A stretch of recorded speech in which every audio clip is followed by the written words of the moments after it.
Okay. Uh, Good morning. This is March 24th. It is 10:35. This is going to be for the 8th grade class.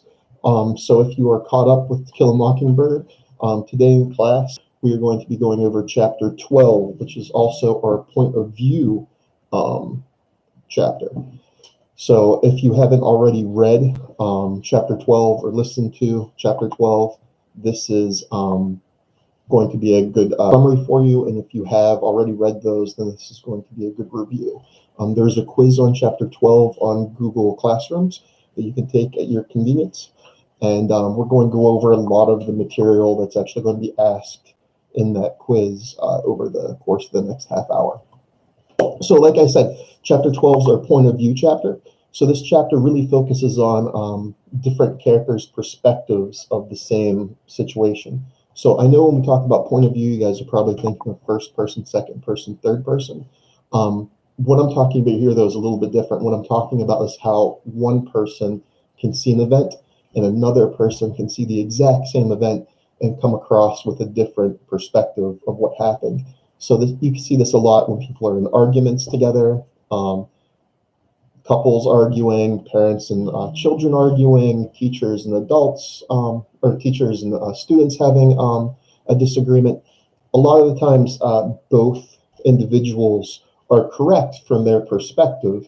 So if one student's, say, talking in my classroom, so I get upset and I take the student into the hallway and we're discussing what happened, the student might think that they did nothing wrong. Maybe they were asking a friend a question, maybe it was even something school related. But from my perspective, it looked like they were just interrupting. So we're both correct from our perspective. They didn't think they were doing anything wrong because they were really just trying to get a question answered by a classmate and they weren't trying to interrupt anything. And from my perspective, they really were interrupting because otherwise, as I was teaching the classroom, I wouldn't have had my attention drawn to them.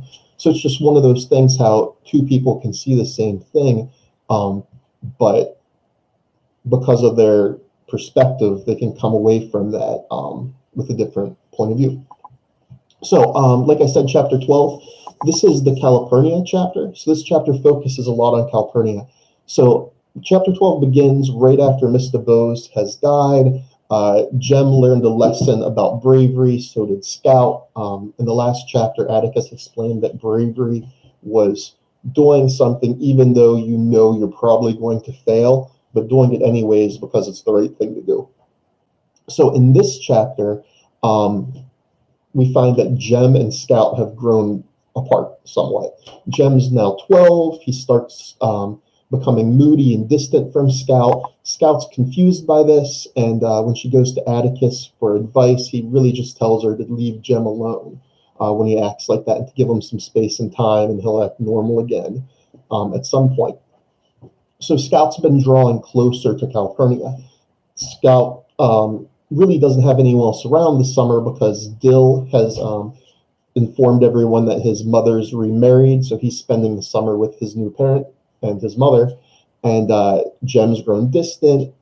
Atticus is busy with the trial. So really, Calpurnia is the only other person around that Scout can interact with. So she's started to become closer to Calpurnia, who's always kind of been like the stern mother figure. Well, this chapter also, we find out that Atticus is being called away to the state legislature. So he is the state representative, and he is called away for 2 weeks. So when he's called away, this again like leaves Scout in a bind because she has no one really to interact with.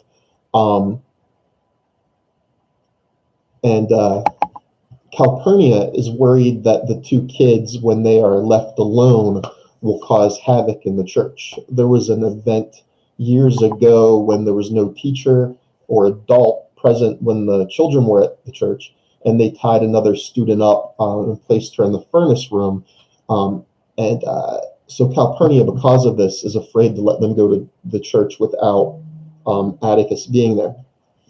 So Calpurnia suggests that she'll take the children to her church, meaning the African American church in town, because the African Americans and the white residents have different churches due to their, the segregation at the time. So Calpurnia makes the suggestion to Scout. Scout's excited about it, like it's an adventure. So the day before or the day that they do go to the church, Calpurnia takes care to get the children very well dressed. She spends a lot of time making sure they match, and she really just wants to kind of show them off, right? She's been working for Atticus basically her entire adult life, either there or at Finch's Landing, and she's proud of her job. So when she takes the children to First Purchase, which is the name of Cal's church, Calpurnia is confronted by Lulu. Now, this is where we get into our interesting point of view argument. So Lula is another African-American woman, and she is very upset that Calpurnia is bringing white children to her church. She begins the argument by saying, we're not allowed to go to their church, so they shouldn't be allowed to come to our church. They have their own place to go. So really, she's just venting some frustration about segregation in general, the unfairness of the situation, and this is kind of like her safe place, and she doesn't want whites there because whites in the community have been excluding the African-American population in the community for quite a while, and she knows she would not be welcome at the white church, so she doesn't want to allow white children at her church. So from her point of view, Lula's, you can, if you put yourself in her shoes, you can kind of see where she's coming from. Like, she is making a reasonable point. Since she's excluded from their church, she doesn't want them at her church. Unfortunately, from the children's point of view, who aren't really involved in any of the segregation at all, they just realize that they're not welcome. The Scout especially doesn't seem to understand what's going on, but she knows that she's not welcome there, so she and Jem both want to leave. Calpurnia makes the argument that it's the same God, so they should be allowed to go to this church. And as this argument's unfolding, rather than the author allowing it to play out between the two women, Zebo, who we met from a previous chapter, he was the garbage collector who picked up the dead dog that Atticus shot. We also find out later in this chapter that he's actually Calpurnia's son, and he has like an amazing singing voice. He actually interrupts the two women from arguing and kind of escorts them into the church. Once they get into the church, they're met by Reverend Sykes, who's an important character in this chapter, and he's also important later on when the trial starts, because he interacts with the children more throughout that, and we learn a lot of information from him as the story goes on. He gives us the African-American perspective on the trial to a bit. But anyways, so the argument with Lulu is kind of sidestepped because Zebo interrupts it and escorts the children into the church. But the point of view point that I really want to make there is, depending on which character's point of view you're looking at this from, the argument changes shape somewhat. So if you look at it from Scout's perspective, which is what the story is written from, it's kind of this confusing, she knows she's not welcome, but she's not quite sure why. If you look at it from Calpurnia's perspective, she is proud of the church, and she's proud of the children, she's proud of the work she's done with them, and she really just wants to show off the children to the people at the church, and she wants to show the children how she worships on Sundays. The church itself is actually pretty interesting. They don't have hymn books because most of the people in the parish can't read. We find out that Calpurnia actually taught Zebo how to read out of a book of hymns, and we find out that the way the church operates is Zebo actually reads the songs, and then everyone else kind of repeats. Now, the children are really impressed by the singing and how everyone's able to remain on cue without the assistance of books. So this is like one of those experiences that really impresses Scout. We also learn during the trial that Helen Robinson, and this is the first time we meet her, Helen Robinson is a member of the church as well. She's married to Tom Robinson, and that is the person that Atticus is defending. So he's been accused of rape, and this is where we find out some more details about that. Now, because the story's from the perspective of Scout, who's very young, people are very hesitant to explain to her what rape is. No one really wants to go into details. When Scout asks Calpurnia what rape is, she just says to ask Atticus. So, and again, that's just because, again, she's a young child. No one really wants to go into details like that with her. Now, during the church, Reverend Sykes tries to take up collections, like most churches do. They take up collections, pass around the, like a container, and everyone puts money inside. But in this case, it's not for running the church. It's for actually raising money for Helen. No one's willing to hire her because of what Tom's been accused of, and she's running out of money because her husband's in prison and she can't get a job. Plus, she has young children. So when the offering plate's taken around the first time, Reverend Sykes decides that not enough money was raised, and he orders that the doors be closed until at least $10 can be raised, because he feels that that's like the bare minimum that he's willing. Oh, hi. I'm sorry, I was on a different screen, so I wasn't looking. I just noticed that there's actually people here. No one was here initially. Basically, I'm talking about chapter 12, summarizing it. So if you're not caught up to chapter 12, this is just kind of like a summary of what happened.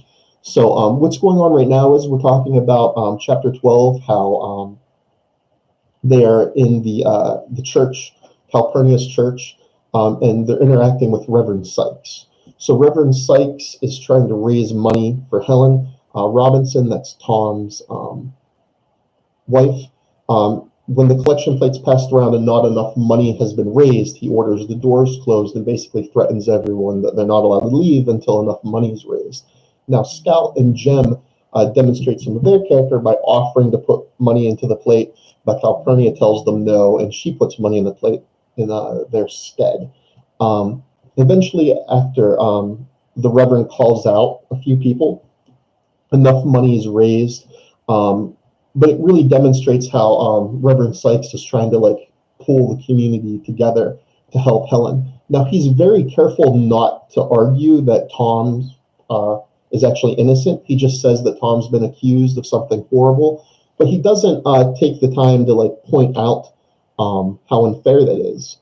Now, he's probably doing this because he realizes there's some white people there. So maybe he's trying to censor what he's saying so that that doesn't get out, because there is, again, that fear during segregation. Or it might just be he doesn't want to get into the actual details of what's happening, but he doesn't make any argument about how Helen's husband's being treated unfairly. He just kind of mentions that he's been accused of something horrible and then moves on. So a lot of interesting stuff's pointed out here, primarily the disparities. So the kids realize that there are no hymn books. The congregation has to sing kind of by route. I think it's called by route. I'm not a music teacher, but when you just sing by memory, basically, with cues from Zebo, because he's the only one who can read and he has a book other than Calpurnia.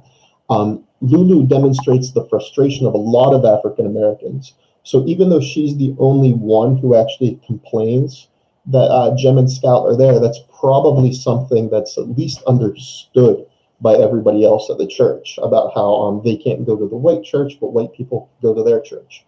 So it shows kind of the unfairness of the system. And then the Reverend explains how shunning Helen because of the crime of her husband, what he was accused of. Now, the interesting thing here is Scout asks the Reverend after the trial's over, exactly what she'd been accused of, who accused her, and we find out that the Yules, who we met earlier in the story, if you call back, Burris Yule was the one who threatened the teacher. He was the one who had bugs in his hair, and there was a big argument in the classroom. He made the teacher cry. They're the only people in the entire town who Atticus doesn't like. So Atticus calls them trash. So Atticus is friendly with people who are rich, he's friendly with people who are poor, and in between, he's friendly with white people, African Americans. He doesn't seem to be prejudiced at all. He's kind of like a generic good guy, but even he doesn't like the Yules. He considers them liars, and he calls them trash. So Scout's confused why anyone would take the Yules' word over Tom Robinson. And she doesn't know Tom, but she knows he has a job, and she knows he has a wife. So from her perspective, he's at least a responsible person, and since the Yules are completely irresponsible, she doesn't understand why someone would take the Yule side over Tom's. So what the author is doing here is he's demonstrating like a caste system almost. If you guys know what caste system is, and you have some people up here. You can think of it like in school. You have like the most popular people. Maybe you have like when I was in school, there were goth people, people who were in play, people who were football players, nerds, computer gamers, skateboard riders. You had like these different cliques, right? And on the social status, like the people up here, maybe like the athletes were the most popular, and then you had like the cool kids who were right below that, and then you had like the tough guys who were below that, and then so on and so on and so on. Throughout the book, we're learning that Maycomb also has this caste system. So I already know that the Cunninghams are poor, but they're considered to be like working and hardworking, and they're considered to be responsible and honest. So they're near the bottom, but they're not like as low as the Yules. So the Yules are poor and they're not deserving, so they're way down here. So to this point, scouts believe that the Yules were as low as you could go, right? They're the lowest place, they're undeserving, they don't go to school, they lie, they cheat, they break rules, and they're kind of miserable people. So they're like at the bottom, so as far as she was concerned. But now we found out that the African American population is actually viewed below them. So Scout wasn't aware of that, but now she's coming to see that even though the Yules are considered to be dishonest, their word is still taken over African Americans' words.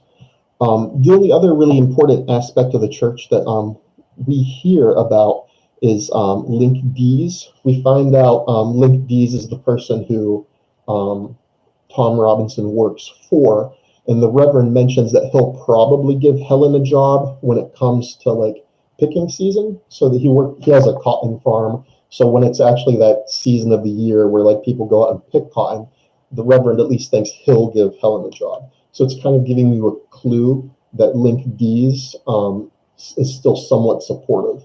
And we met him for like 2 seconds earlier when Scout and Jem were getting the toys that Jem destroyed before he messed up Mr. Bo's flowers.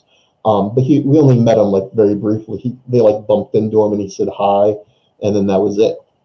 He's going to show up again later on in the story. He actually ends up being kind of important. So again, so the most important aspects of the story are seeing the way the African Americans are viewed by the community. We see how their church functions. We see the difference in perspectives illustrated by Lulu and Calpurnia. Another important thing here is we see that Calpurnia is starting to grow closer to Scout. They've grown closer. Scout appreciates her. Earlier in the chapter, there's a point when Jem's rude to Scout. He tells her to act like a girl, and Scout runs to Calpurnia. So it shows instead of running to Atticus for support, she runs to Calpurnia. And it shows that that kind of motherly role is starting to build.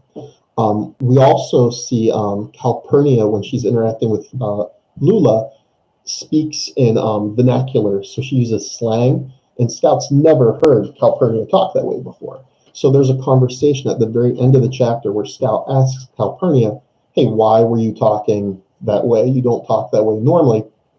And Calpurnia explains that she talks that way so as not to appear uppity. So she's concerned that if she talks proper in front of the other African Americans, that they will think that she's putting on airs or she's trying to appear better than they are. So it also shows how characters in the story have to behave differently in different situations. So Calpurnia can speak the vernacular of Atticus and the other whites in the community and speak very properly. She can read, she's well educated, and largely self-educated, which makes it more impressive. But then when she's around the other African Americans, she can speak in their vernacular as well. So she can like live in between both worlds, which Scout finds interesting. Calpurnia explains again that she doesn't want to put on airs, and she doesn't want to appear like she thinks she's better than the other African Americans. Scout doesn't quite understand that, and again, Scout's only 8 or 9, so her explanation doesn't make sense with Scout. But I think you guys can probably understand that when you're talking with your friends, you might use some like profanity or curse words and like some other slang. And then when you're in school, when you're around teachers, when you're around your parents, you probably talk a completely different way. I know just from coaching basketball, sometimes I would hear students slip and say a word that I would never hear them say in class uh, or around adults, but like when they're around their friends, when they're interacting, people are going to speak differently.